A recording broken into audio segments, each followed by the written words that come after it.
to like give you feedback.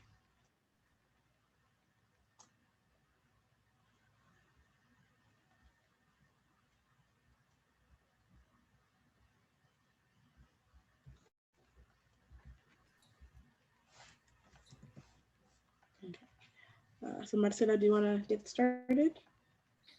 Yeah, okay. So hi guys, today we're going to be continuing on our series on our SAT prep, and today we're going to be focusing on the reading session. So today we are going to be dividing it up into two parts. The first part is going to be all about strategies, the questions about the SAT reading section, and what it's going to be all about, while the second half is actual practice problems from an exam itself. Because if you were here before, remembering the best way to practice is by taking actual practice exams from the SAT. Click. All right, so before we get started on anything specific about the SAT reading section, the most important thing to remember is how the SAT tests in general, because the SAT does not test your intelligence. It does not matter if you're really intelligent or not the smartest kid in your class, because the SAT is not measuring your intelligence. What it's going to do is going to test you in 4 really weird ways. And the first one is simplicity. At the end of the day, SAT questions are really simple, but they're just worded really weirdly, as you see on the third point. There is a lot of repetition in these questions. So there's different types of questions that will be repeated throughout all of the exam. And then details. Sometimes the difference between the right and the wrong answer can be down to just one word. And one thing to keep in mind as you're practicing for your SAT is that there is only one correct answer, and there will always only be one correct answer. And this is really important for the reading section, as I'll get to later, but just remember, you can't argue with the SAT if you think another answer is correct, because for the SAT, there will only always be one answer. So keeping that in mind when we're talking about how to prep for the SAT. So what is the SAT reading section?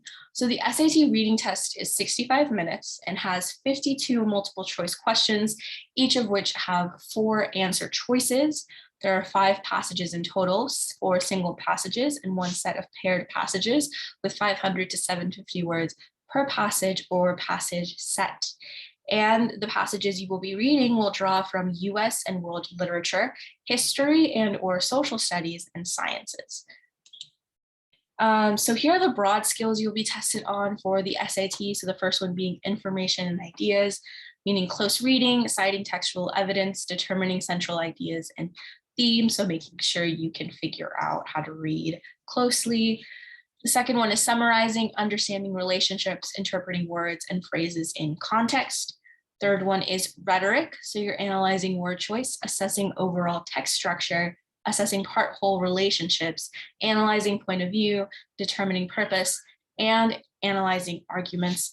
And the final thing will be synthesis, which is analyzing multiple texts, which is why you will always have a paired set of passages, and analyzing quantitative information.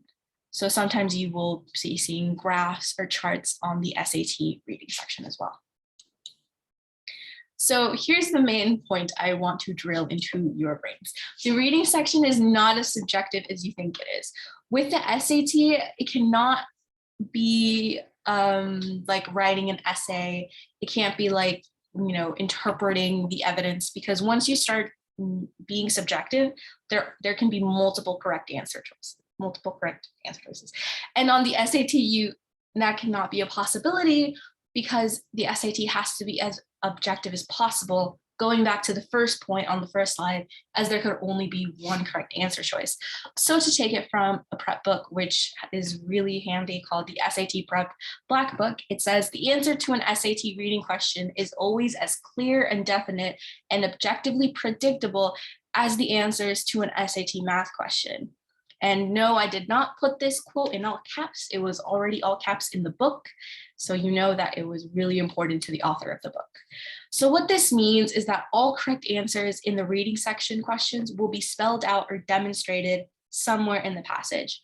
So either the correct answer will be literally restated in the passage or be demonstrated by some kind of evidence in the passage. All correct answers, again, restated or demonstrated by relevant ideas from the test, and details are crucial. The difference between the right and wrong answer could be as small as one word, and this is especially important when we get to vocabulary questions that you'll see on the reading section.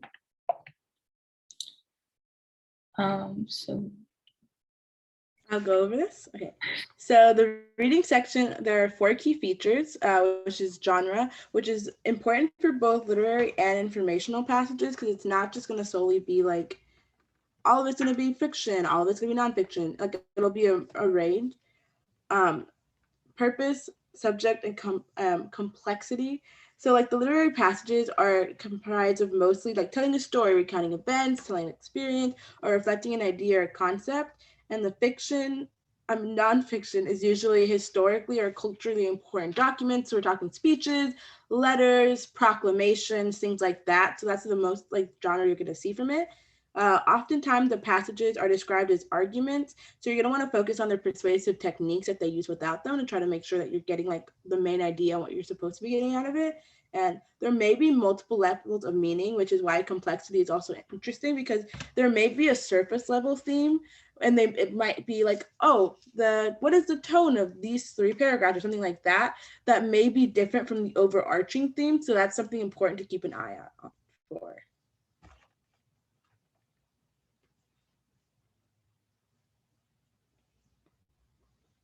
Okay, I couldn't find my unmute button, but I found it.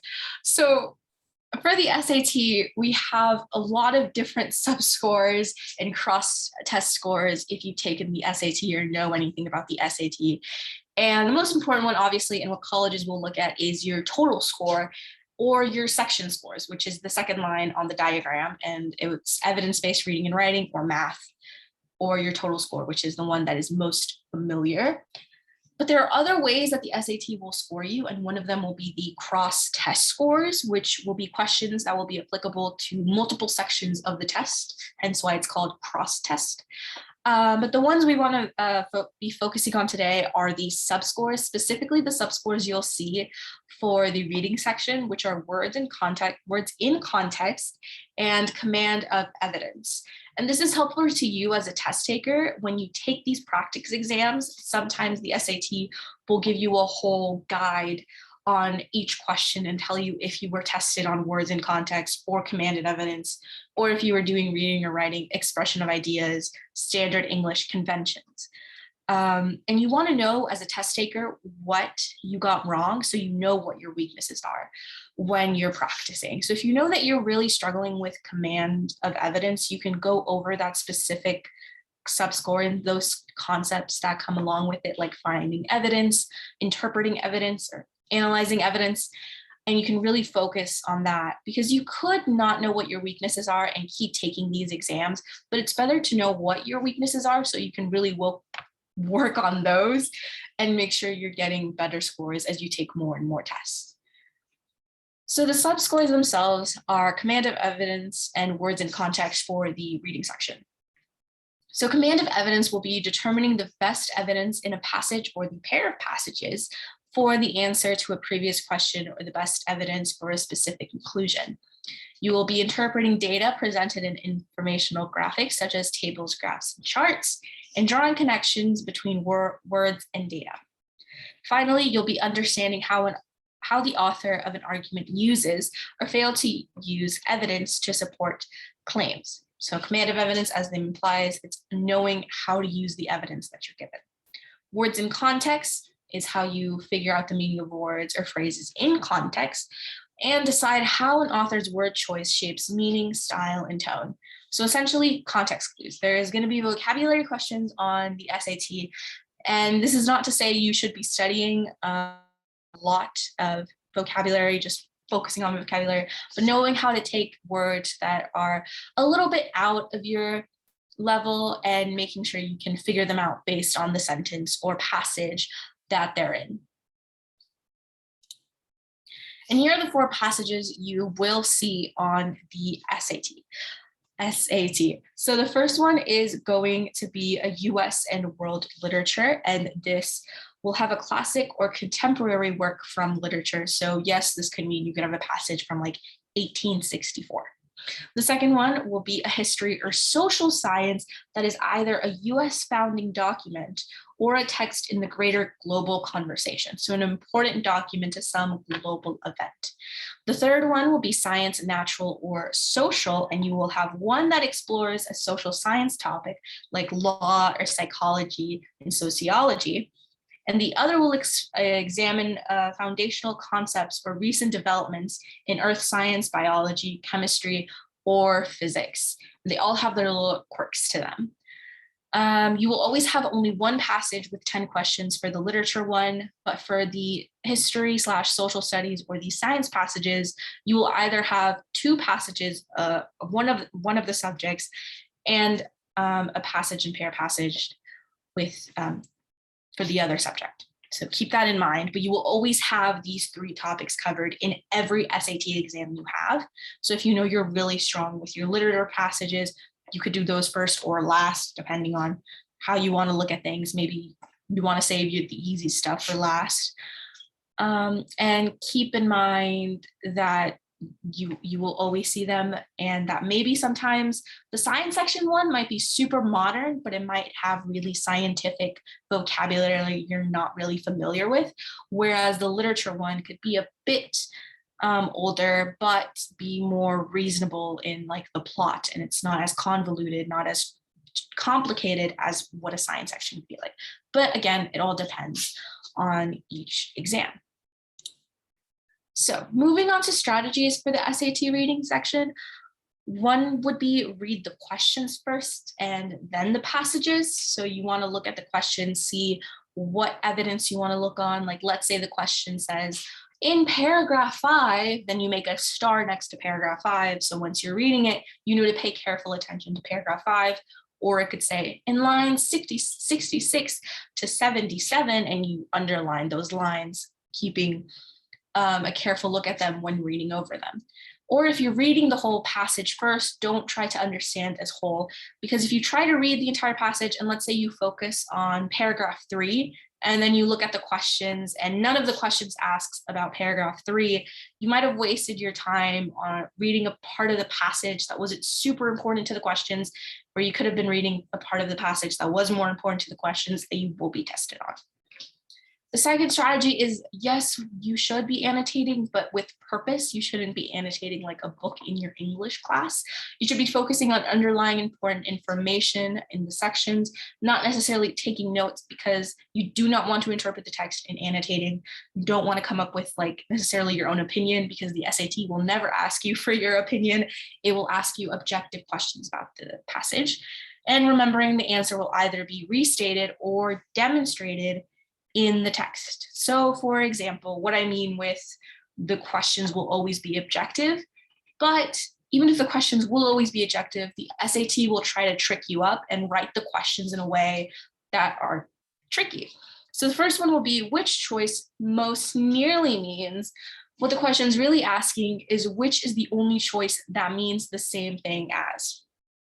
Number 2 is a common one you'll see, and it is the author of passage 2 would most likely respond, which gets you thinking, oh, I need to think like the author. What would the author say of passage 2? When in reality, what it's asking you is the author of passage 2 directly states which opinion. So you need to find the opinion of the author of passage 2, for example, in their passage. That would be the correct answer for the question. And lastly, another example, which choice provides the best evidence for, which you think, oh, the best evidence. I could argue that answer choice C is a better choice than B, but you're not arguing anything. There would only be one right answer. So the way to really read that type of question would be, which is the only choice that provides evidence for? Because 3 of the answer choices will not provide evidence. Only one, and it will be the best evidence. So here's a general process for the reading section using those strategies I just talked about. First, always read the brief for the passage. At the beginning, before you enter the passage itself, there will be about 2 to 3 sentences that talk about the author, when it was written, and maybe a little summary about the passage. You always want to read these because these can be super useful to you when you get to certain questions, maybe about the author's background, when it was written, and they're really helpful and really short and really quick to read. Second of all, either read, skim, or skip the passage if you want to, and you need to decide what you're going to do. You don't want to be reading the passage 2 times. It might seem a little waste of time to read the passages twice. Begin with reading the question, noting the citation if there is one, then read the relevant text. So this is what I was talking about. If you read a question and it says paragraph 5, lines 22 to 35, in line 38, you want to mark those or read those specifically before answering the question. And number 4, process of elimination. Find the wrong answer first. Sometimes it's easier to figure out what is clearly wrong before you can figure out what's right. And then number 5, make sure the last remaining answer is correct. So this may seem a little redundant, but if you're not 100% sure that you have the right answer, maybe it's because you don't have the right answer. So you always want to be 100% confident in the answer choice that you will be given.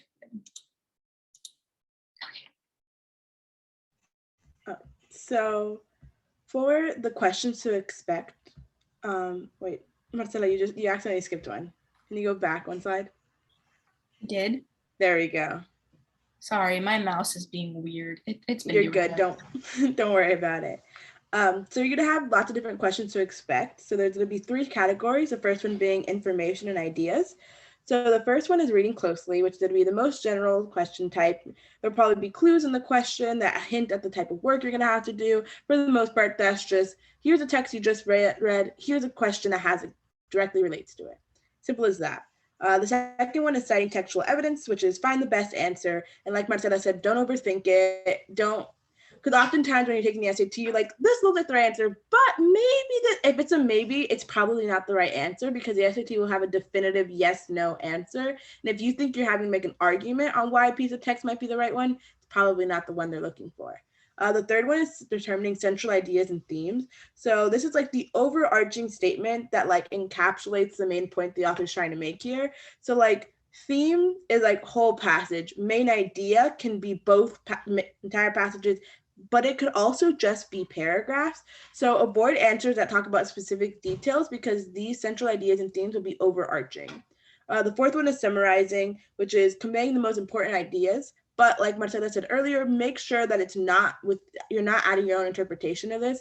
So you might be like, yes, these are the 3 main ideas, but I think that no, they don't care what you think. For the most part, when you're doing these exams, you want to make sure that it's very clear cut what the main summary is. Don't let your own interpretation of the text cloud what it might be. The 5th one is interpreting relationships. So there's 3 subtypes of relationships: cause and effect, compare and contrast, and sequence. So you're gonna get a lot of questions that are like, because of A happening, what happens because of that? And then you get a couple of different answer choices and you can choose the cause and effect from there, and other things like that have to do with comparison and things like that. The last one is interpreting words and phrases in context. So you're trying to determine precise meanings and things like that. And so one of my tips that I've used is that if it's like, what word means the same as blank in like a text, or like what phrase would convey the same thing the author is trying to say with this? Try substituting the answers in for that question and see which one flows the best. That's definitely the way that you can find the correct answer, or at least eliminate answers that are definitely wrong. Thank you. And then the second of the 3 types of questions to expect is rhetoric. So the first one is analyzing word choice. So like you're focusing on like the rhetorical like word choice in terms of like words, phrases, like patterns of speech they use, and like meaning, style, tone. Like so very much like in English class, like the big vocab words you get of like, what does tone mean? What does this, like things like that. So you're gonna have to focus on certain words and see like the effect they have on the like overall story or overall like whatever you're reading, overall text. The next one is analyzing text structure. So you're gonna be looking at the actual like structure of the passage, but also the relationship of a section of the passage to the whole. The third one is analyzing point of view. So you're looking at stance or like the biases of the author or the narrator and the speaker. So you're looking at the perspective. This one, again, as much as it does sound like you're interpreting this because you're trying to understand the perspective, for the most part, it's pretty like cut, very clear that like how exactly it goes.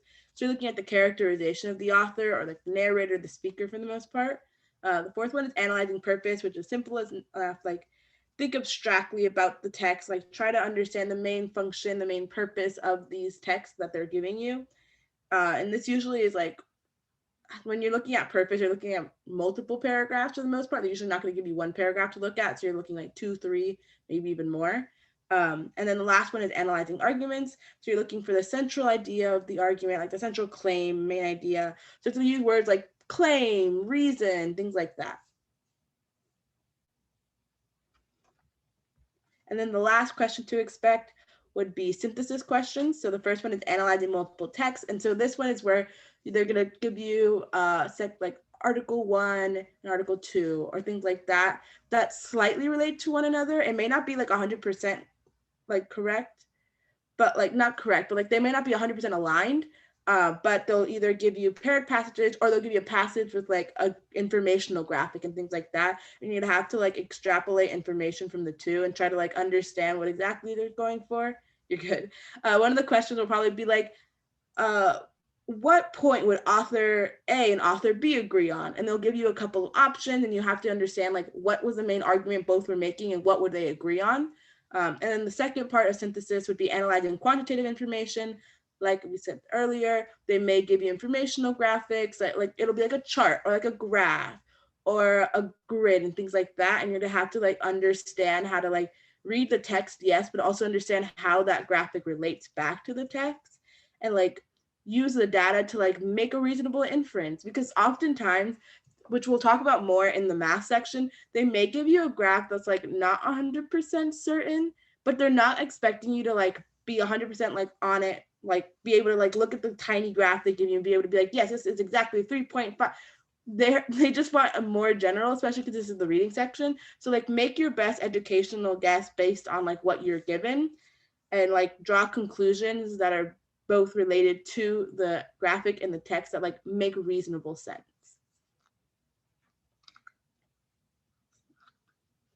All right, so I know we just went through a lot, like the entire first part. So if any questions have popped up from any of the slides, we can go back and just quickly talk about them.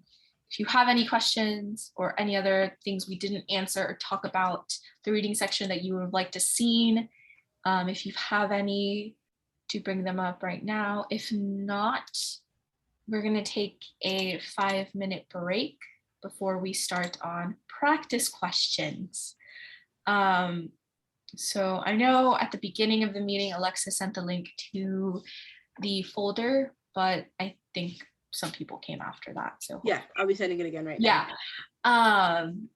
But if you can think of any questions that you have for us about the reading section, you can go ahead and type them in the chat or raise your hand. Alexis has sent in the link. If not, we can take a 5-minute break before starting the questions. All right. So yeah. See y'all in 5 minutes. About what, 32? Yeah. Mm-hmm.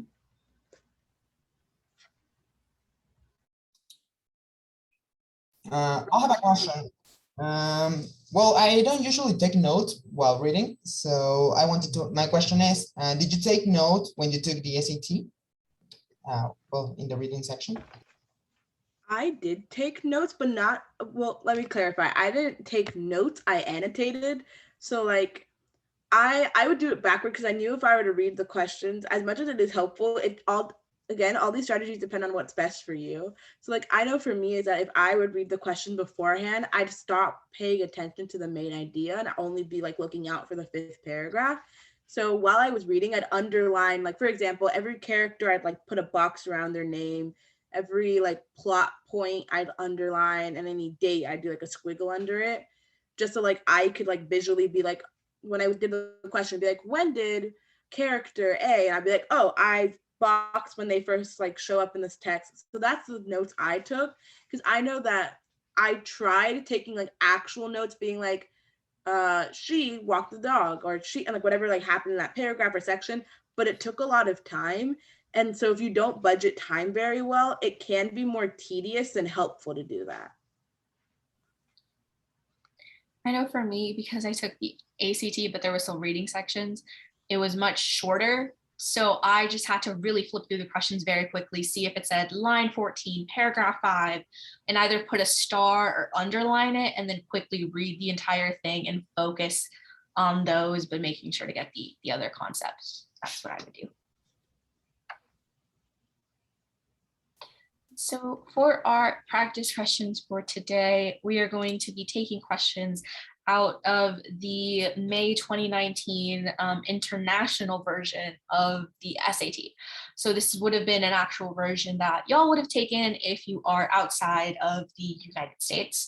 And per question, you are going to get 1 minute and 15 seconds like the actual exam, but don't worry, we are going over the questions.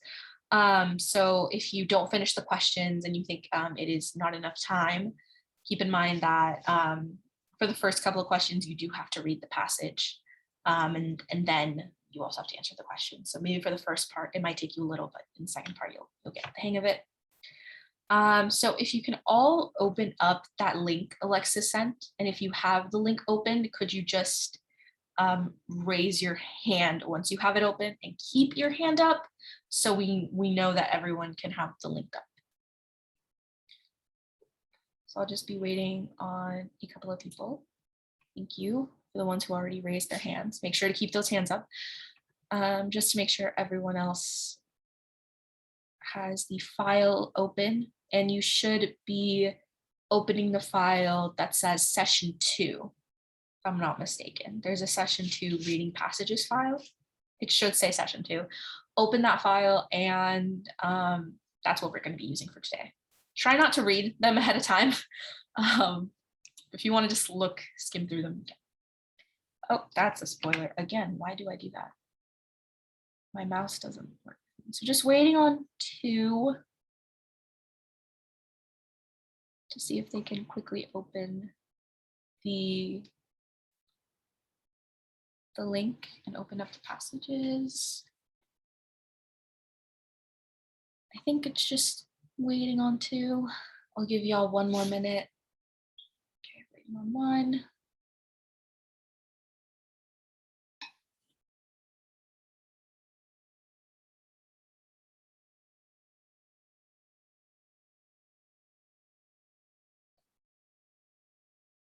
Just 1 more person. Hopefully they can get the file open. If not, y'all can, I know who the person is, so y'all can lower your hands now. So the first passage you're going to be reading, and they are in order. Once you open the file, they are in order. So the first passage you're going to be reading is the literature passage for this section, and it's adapted from Edith Wharton, Miss Mansley's View. So make sure you find that one, should be the first one in there. I'm going to have my phone with a timer of 6 minutes and 15 seconds. And you will have that much time to answer these 5 questions. So not the entire 11 questions for the passage, but just these questions specifically. 6 minutes and 15 seconds begins now. You can also lower your hands too.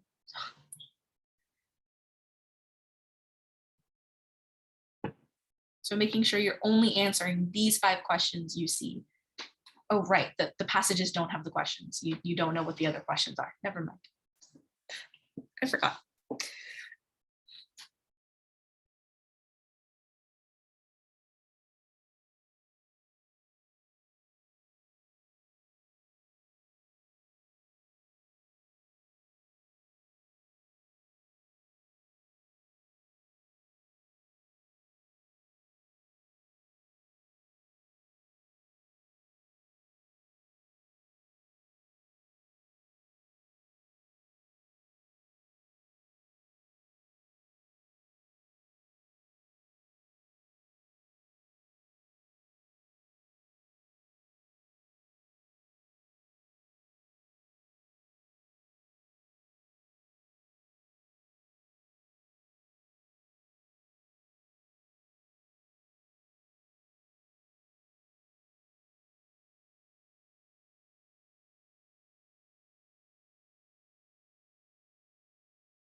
This is your 1 minute warning.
And that was time. I forgot to unmute myself, so I just scared myself with my own timer.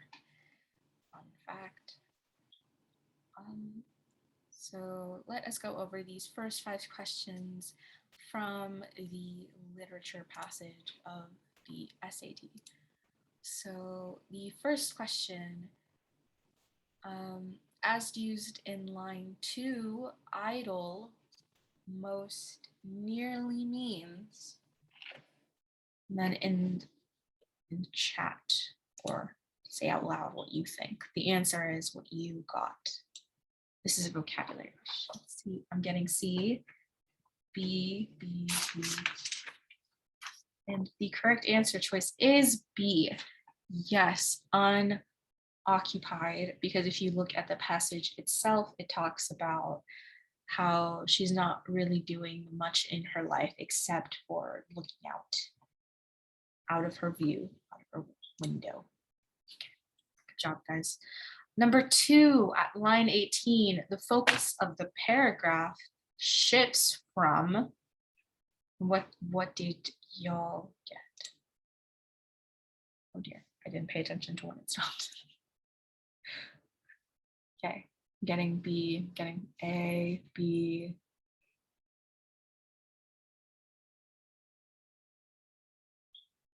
Oh. I don't know when people started saying, oh dear, when people started saying for the, there it goes again. Why am I doing that? Sorry, I just try to scroll with my mouse, but then it scrolls on the presentation itself and not in the chat. And I can't control it. It has a mind of its own. But yes, for number 2, the answer is B, because before we're just learning about how she is just looking through the window, but the rest of the chapter is focused on one specific incident with Mrs. Sampson and what is going to happen later on in Mrs. Manstey's life. All right, number 3, the exchange between Mrs. Manstey and Mrs. Sampson regarding the magnolia serves primarily to, and then what did y'all?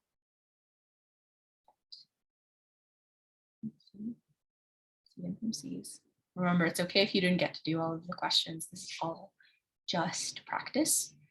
But for everyone who put down C, that is the correct answer. C, illustrate the marked divergence in attitudes of Miss Manstey and Miss Sampson towards their immediate surroundings. They look at the magnolia tree and they have very different opinions about it. Number 4, as used in line 31, absorbing most nearly means.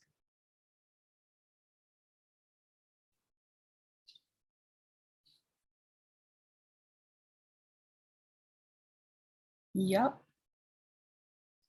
Or is C, that is correct, engaging. So as you can see, there are going to be vocabulary questions, and notice how some of these questions are very similar, amusing and engaging. However, you have to look at the little differences where amusing could be funny, engaging. It's just really engaging and she's focused on it. Number 5, last question for the slide. In the passage, Mrs. Sampson announces that which change will occur next door.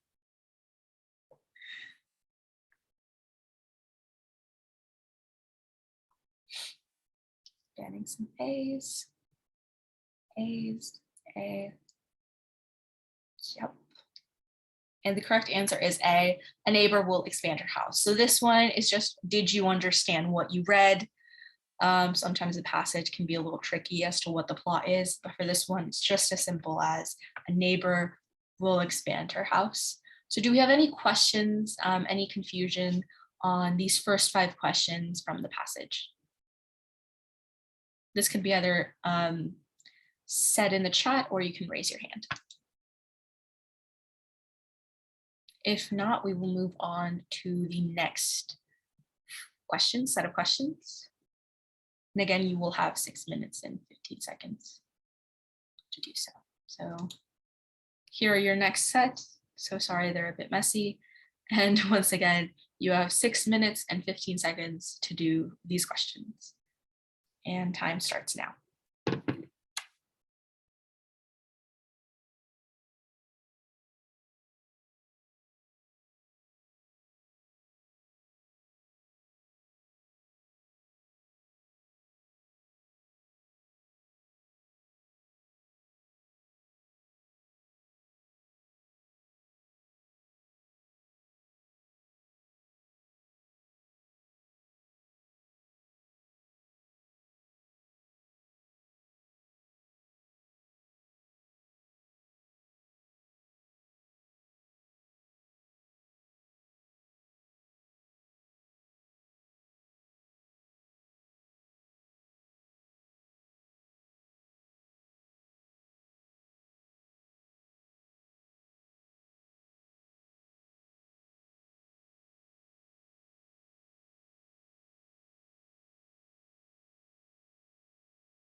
And that was time. I didn't scare myself this time with my own alarm. So that's good for me. All right, moving on to the actual questions. So number 6, in the context of the passage, lines 60 through 62 serve mainly to, and what did y'all get for your answer in the chat?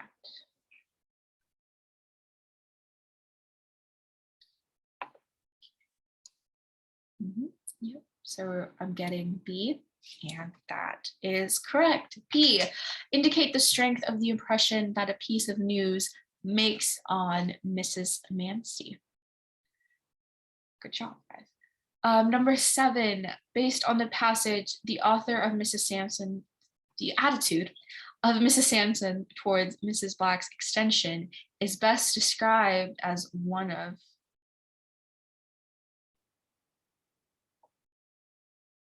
C's, yep.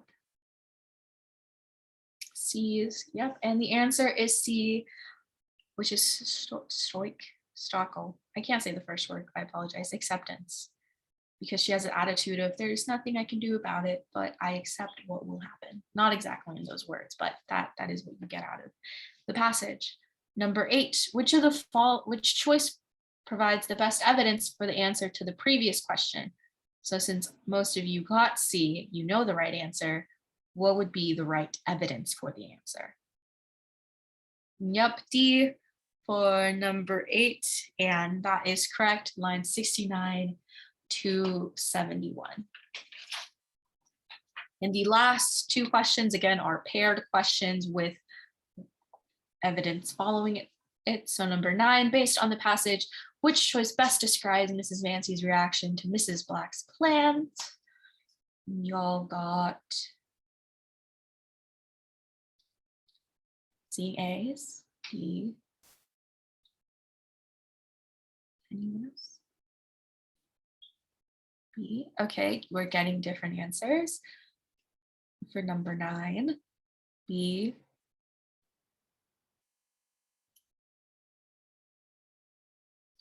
So for the answer for number 9 is A.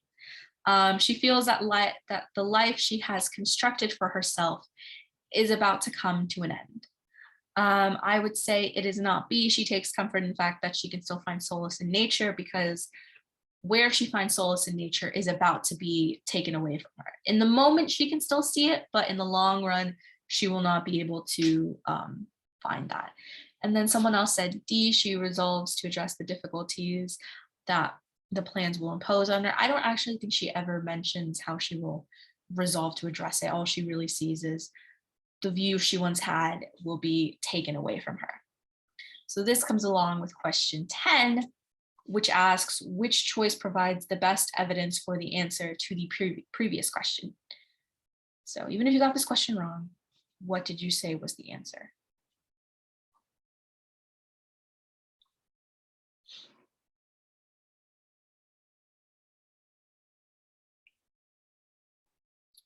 So most people are saying D, which is correct. D, lines 83 to 86. So notice how this number 10 and number 9, not number 9, number 8 and 10 are worded in the way that I talked about before in the strategy section. Which choice provides the best evidence? It's wanting you to think that there could possibly be a quote that is like almost there as the best evidence, but not really, when in reality, you're only going to have one answer that provides evidence and the other 3 have no correlation, don't restate the correct answer choice, nor demonstrate the correct answer choice. So keep that in mind when you're taking the exam. So yep, for the previous question, it's once again line D. So again, if you got the answer wrong for line 9 and you struggled to find evidence for number 10, that could be an indicator that you have the wrong answer for 9 and 10. But sometimes what they will do is they will give you the, for number 10, they'll give you the answer choice for the previous question. They'll give you evidence for, like, say, answer choice B. So you have to be careful, and you really want to make sure you get question 9 right and you're 100% sure of it before moving on to question 10.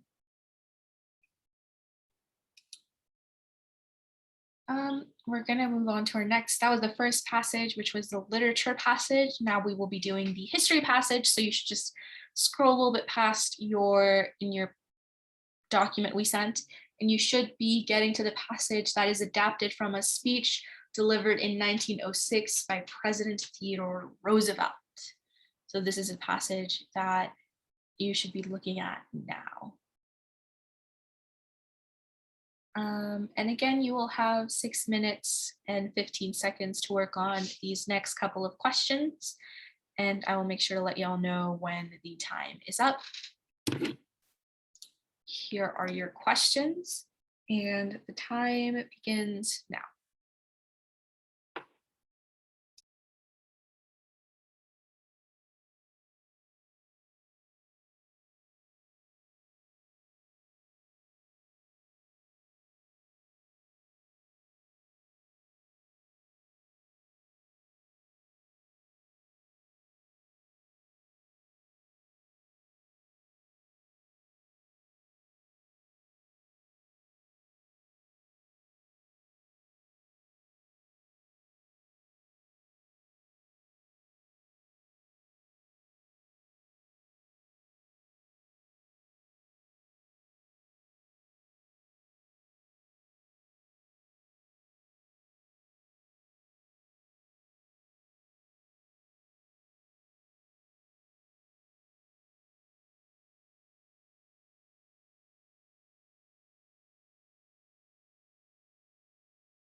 And this is your minute warning for these couple of questions.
And time is up for these set of questions.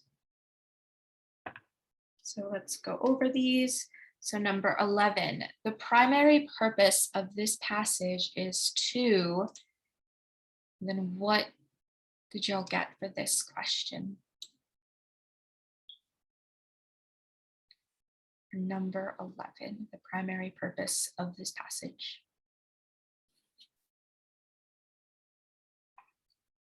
Oh, am I frozen? No, okay, I thought I was frozen.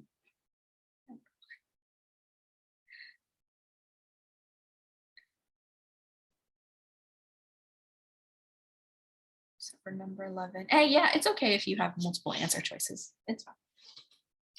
Number 11. Oh, I think this is the most decisive question yet. So for number 11, the correct answer choice is B, identify and denounce a harmful practice. This one was a little bit tricky because for some reason, Roosevelt decided to start off with kind of a red herring and talk about man with the muck rake, but he really talks about this specifically towards the end of his passage, where he specifically says how you should not be exploiting your job, makes money, spends his fortune in illegitimate or corrupt ways. So it's not towards the very end where you really get the primary purpose of the passage. So it's okay if you missed it, because sometimes the primary purpose will not be till the last paragraph, and the SAT does this on purpose. So number 12, which choice best states the central claim of the passage?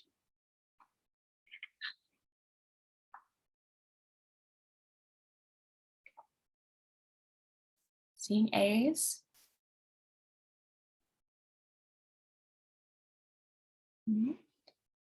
Seeing A's, yep. And the correct answer choice is A. 12A, efforts to expose corruption are valuable only when conducted truthfully and responsibly, which Roosevelt does state. Number 13, Roosevelt mentions the figure of the man with the muck rake primarily in order to, so 13, what did y'all get?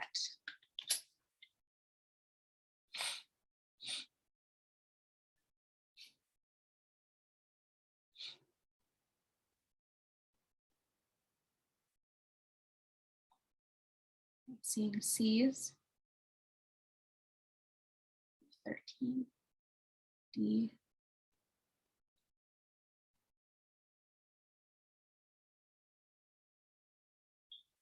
Okay, so the correct answer choice for number 13 is C.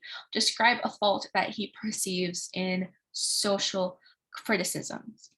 And I think with this one, you might get tripped up because maybe Roosevelt does present one pitfall of public service that you might see as inevitable.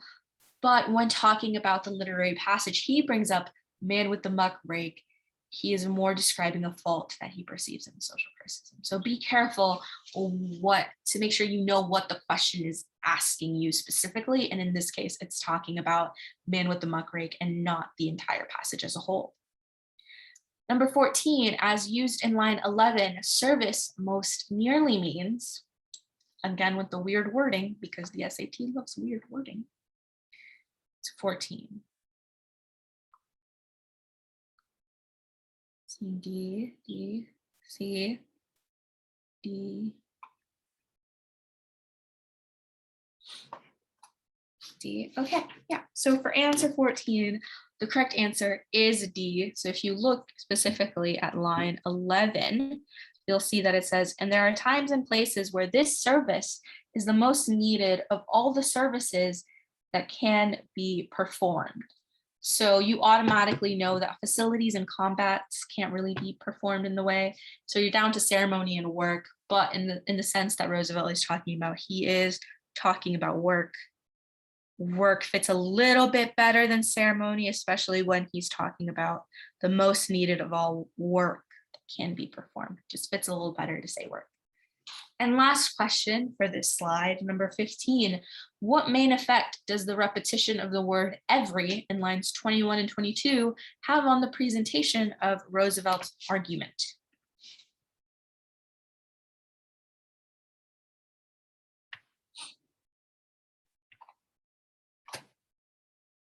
Okay. A again.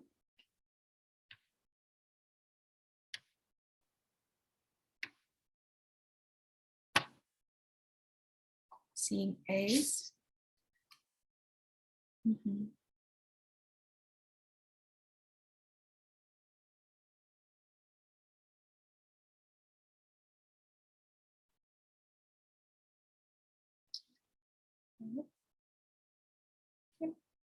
So A is the correct answer for 15, which is emphasizes the point that all wrongdoing should be condemned.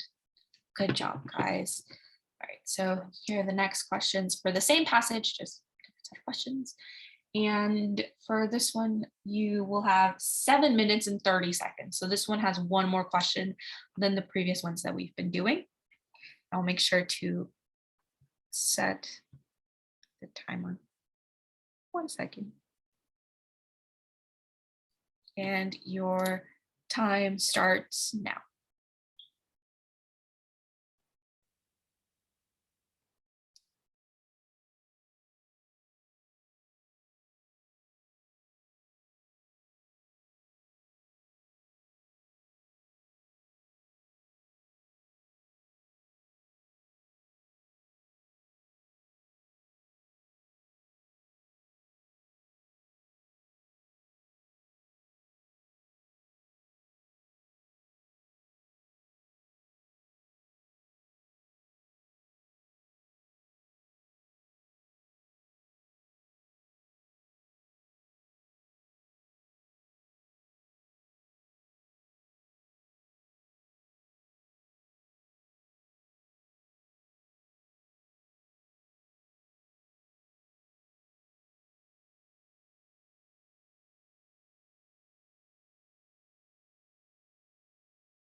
And that was time. 7 minutes and 30 seconds have passed for these 6 questions.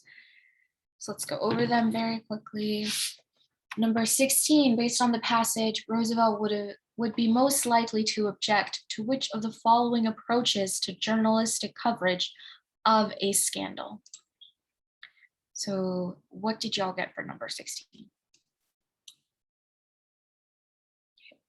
B. B.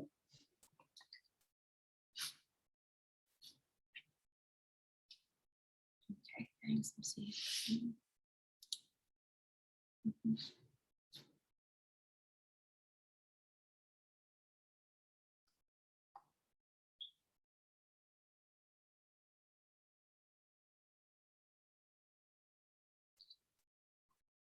So for number 16, the correct answer is B. I wasn't too sure about it. B, distorting certain details to heighten the effect of the story. So for number C, it says presenting technical information that fails to clarify a complex procedure. And while Roosevelt may object to that, in the passage itself, Roosevelt explicitly talks about how distorting certain details to heighten the effect of the story is what he does not want to see. It's the focus of the second half of the passage, which goes along with the next question, number 17. Which choice provides the best evidence for the answer to the previous question? So number 17. Even if you got it wrong, still want to know, what did you get for 17?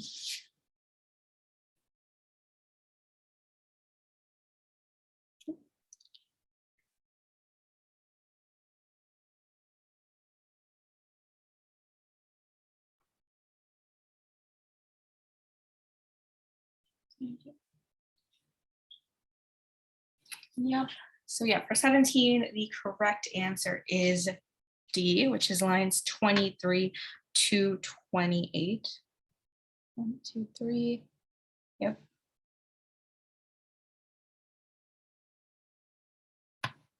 And he says how make such attack, provided always that he in turn remembers that the attack is of use only if it is absolutely truthful, which goes ahead. If you're going to be truthful, then you cannot distort certain detail. So remembering that these have to go together.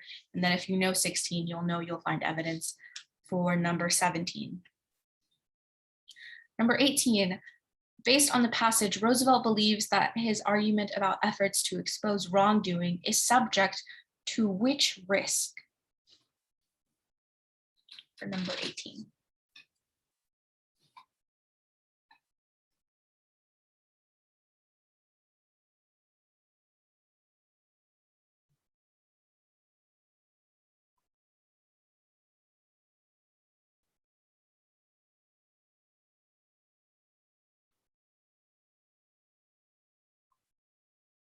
Placing A and D.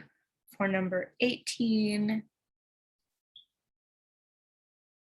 A being deliberate misrepresentation by corrupt figures and journalists, and D being unwanted endorsement by convicted criminals.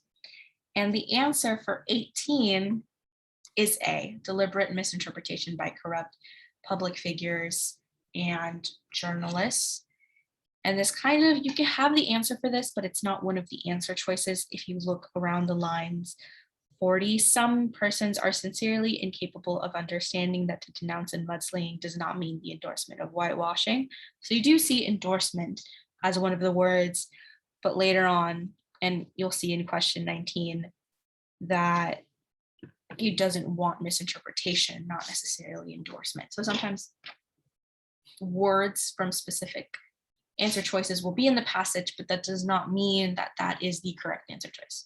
So for number 19, which choice provides the best evidence for the answer to the previous question? What did y'all get for 19?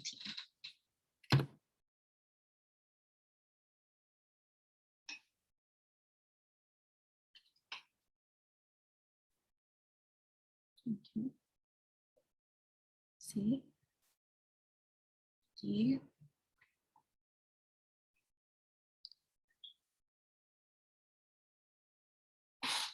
19.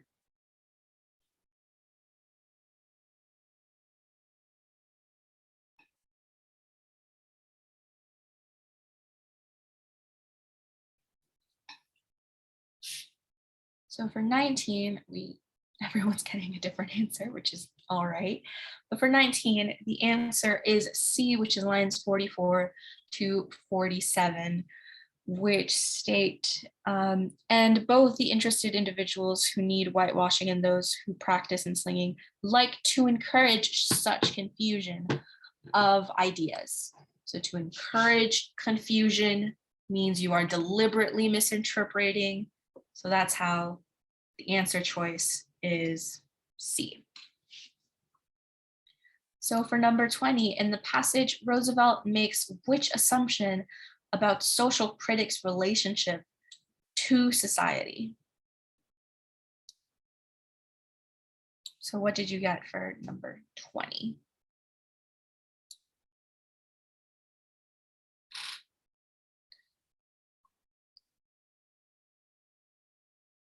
Getting B, getting C.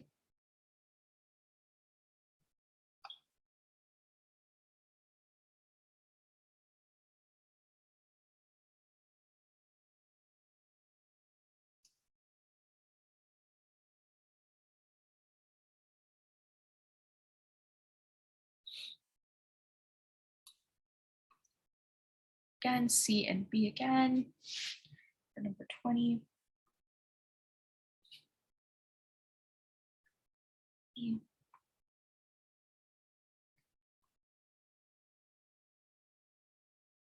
And for number 20, the correct answer choice is B. They are capable of using their influence to share public opinion.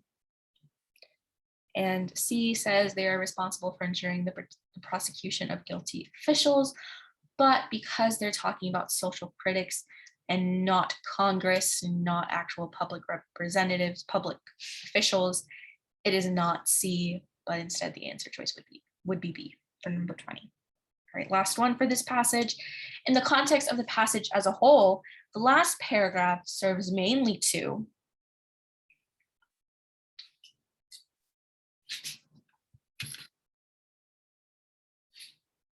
getting C.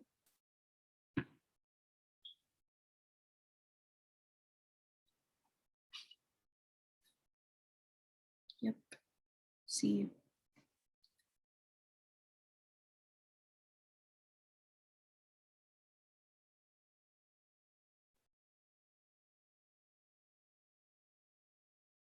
So for 21, the answer choice is C, the correct answer choice. Restate an important distinction in anticipation of a potential point of confusion. And if you were confused about this question, in the last paragraph, it quite literally starts as, let me say again. So he's saying again, he's restating. None of the other answer choices come close to saying restating or repeating. So the answer choice for number 21 is C. I forgot to ask, but for the last set of questions, or for these questions that you just did, are there any comments, concerns, or questions for the questions? I was trying to avoid it. Or are we all good now that we went over these questions? So we can move on to the third passage.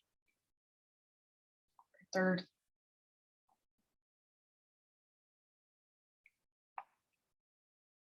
So for the third passage, it is actually the set of paired passages that we'll be going over now. And this one is going to be the natural science. And you have two passages to read. At the top, you should be looking at where it says adapted from Tracy Peak. And the other one should be from Sarah Petch. There should be two passages that you should be looking at in the drive. And for this one, you will be getting 8 minutes and 45 seconds to answer these questions. There are more questions on this slide, so keep that in mind. So I will set up the timer for 8 minutes and 45 seconds. Here are the questions, and your time begins now.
This is your 1-minute warning.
Okay, and that was time for these set of questions.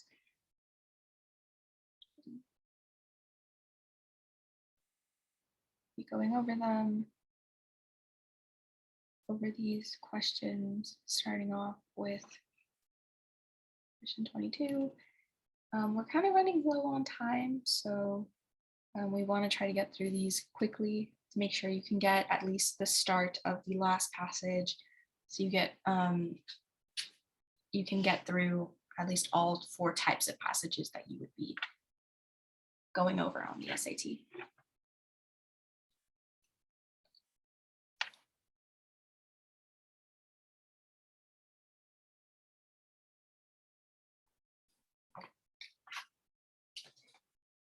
So should I do these or Alexis? I'm going to do these. Okay, so for number 22, the used in line 21, droves most nearly means, what did you guys put? So it looks like we've got a lot of C. We've got a couple of sea dogs out there. So for question 22, the answer is in fact C, meaning that caused is what most nearly means drove in this question. Question number 23, it can be most reasonably, can't read.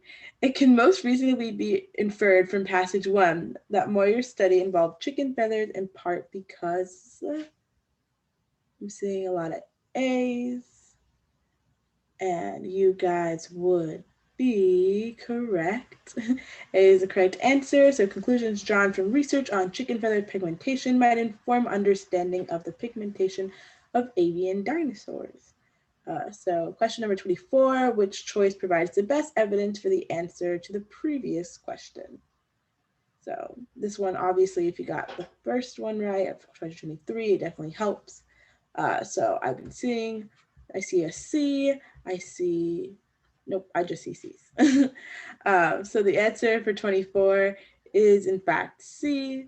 So again, like I said, this involved understanding the question of 23 and the answer for that.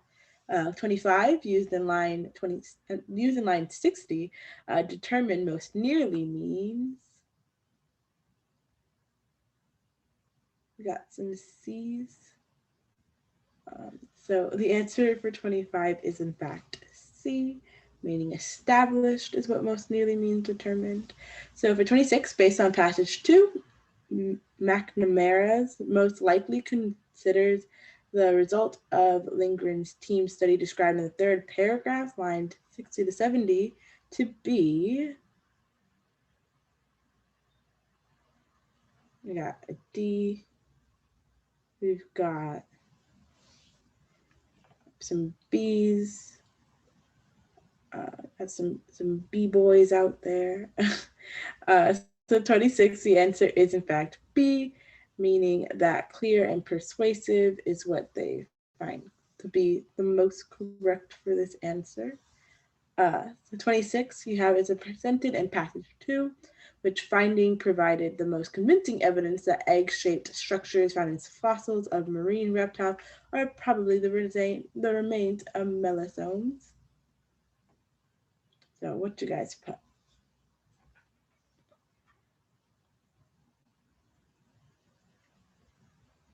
Got a D, got an A, D. We spelled dad. Very fun. So the correct answer for 27 is in fact D, meaning that the high concentration of, I'm not even sure how to say that word. Science is not my major. Uh, egg emulin near the egg-shaped structures is the correct one. Um, so that one obviously had to do with like in the passage. So make sure you read closely and try to find. Another thing that's helpful is like for questions like this, especially because like it's not necessarily asking for you to find evidence. It's helpful if you do find the evidence because then you feel like even more secure in your answer. So for 28, one of the main purposes of both passage 1 and passage 2 is to we got A, lots of A's, A for awesome. The answer for 28 is in fact A. So the report of the methods and finding the specific laboratory observations. Like I said earlier, they will give you comparison contrast of different answers. Oh, did I not go over number 26? Oops, y'all caught me slipping. Oh, no, sorry, I wasn't able to hear. I kind of lagged. Oh, yeah, no problem. The answer for 26 was B. So clear and persuasive. Thanks. No problem. Okay, cool. So we will move on to our next one. Are we gonna continue with the natural science or go to social science, Marcela?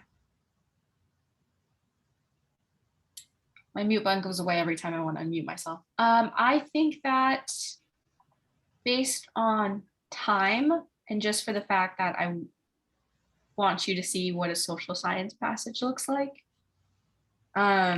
we can move on to social science. However, if you're interested in doing these last 3 questions, you can either message us or send an email to us. I'll make sure to send an email. I'll remind you at the end of the meeting if you want to do these questions we don't get to, so we can send you the questions and the answers. But for now, we'll be doing these 32 through 37. And for these, you'll get 7 minutes and 30 seconds for these questions. Let me quickly set up my timer. Timer has been set. And your time begins now for these set of questions.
This is your 1 minute warning.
And time is up for the last set of questions for today. So now we can go over the questions. Yeah. So did you want to go over them, Marcella, or do you want me to? You can go ahead. Okay. I love how right when I asked, my computer started freaking out and started playing random audio. Love that. Oh, that's fun. No, you're good. I just got it pulled up. Okay. So for question 32, according to the passage, the common use of sarcasm is to, what did you guys get for that one? I'm seeing D. Another one. Okay. So looks like common consensus is C or D. So let's look at the question. Providing common use of sarcasm. The correct answer is in fact D. So just to keep on time, I'll go on to the next one. Question 33, as used in the passage, what word is most similar to the meaning serious in line 34? So we've got multiple people saying C, and you would be correct. C is the correct answer. Question number 34, as used in line 43, badly most nearly means, B and an A or B. B. Okay, looks like we're a little split on this one. So question number 34, the correct answer is A. So obviously, like badly, like there's torn between A, severely, and B, inadequately. Something we suggest is try plugging in the word into that sentence, see if it works with whichever phrase you think makes more sense. Question number 34, the passage suggests that before the author's research, the negative picture of sarcasm, line 51, emerged because sarcasm can, so I see one person's answered B, another B. Okay, so for 35, the correct answer is in fact B. So next question, and question number 36, which choice best supports the claim made by author in lines 64 to 66 that a particular result of her research was not surprising?